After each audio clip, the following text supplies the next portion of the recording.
traditional fashion, I will proceed to read. Now, I won't read all of it because there's a long series of abuses of the king that I'll skip and go to the conclusion. Could you read a couple of those just to give us a flavor? Just a flavor. Isn't there an egging or a stoning that happens at the end of this reading?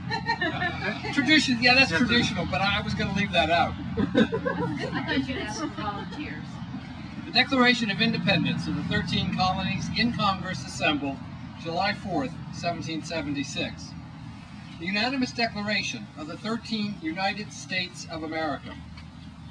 When in the course of human events it becomes necessary for one people to dissolve the political bands which have connected them with another, and to assume among the powers of the earth a separate and equal station, to which the laws of nature and of nature's God entitle them, a decent respect to the opinions of mankind requires that they should declare the causes which impel them to the separation.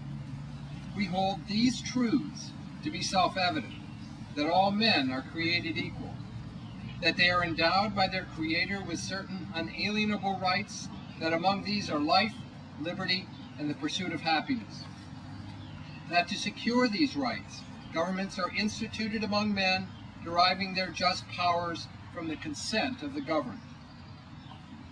That whenever any form of government becomes destructive to these ends, it is the right of the people to alter or to abolish it, and to institute new government, laying its foundation on such principles and organizing its powers in such form as to them shall seem most likely to affect their safety and happiness. Prudence indeed will dictate that governments long established should not be changed for light and transient causes. Accordingly, all experience has shown that mankind are more disposed to suffer when evils are sufferable than to right themselves by abolishing the forms to which they are accustomed. But when a long train of abuses and usurpations, pursuing invariably the same object, evinces a design to reduce them under absolute despotism, it is their right, it is their duty, to throw off such government and to provide new guards for their future security. Such has been the patient sufferance of these colonies, and such is now the necessity which constrains them to alter their former systems of government.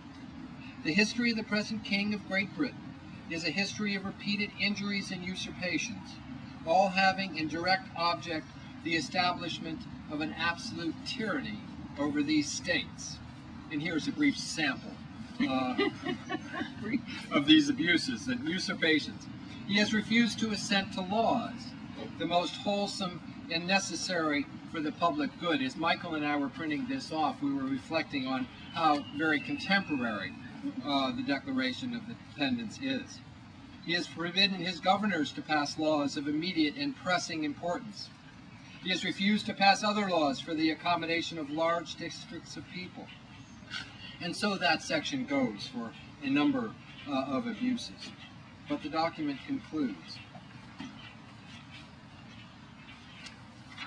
We, therefore, the representatives of the United States of America, in General Congress assembled, appealing to the Supreme Judge of the world for the rectitude of our intentions, do, in the name and by the authority of the good people of these colonies, solemnly publish and declare that these united colonies are, and of right ought to be, free and independent states, that they are absolved from all allegiance to the British Crown, and that all political connection between them and the state of Great Britain is and ought to be totally dissolved, and that as free and independent states they have full power to levy war, conclude peace, contract alliances, establish commerce, and to do all other acts and things which independent states may of right do. And for the support of this declaration, with a firm reliance on the protection of divine providence, we mutually pledge to each other our lives, our fortunes, and our sacred honor. Huzzah! Amen. And there's the mathematical document of the 18th century. And that still in many ways applies today.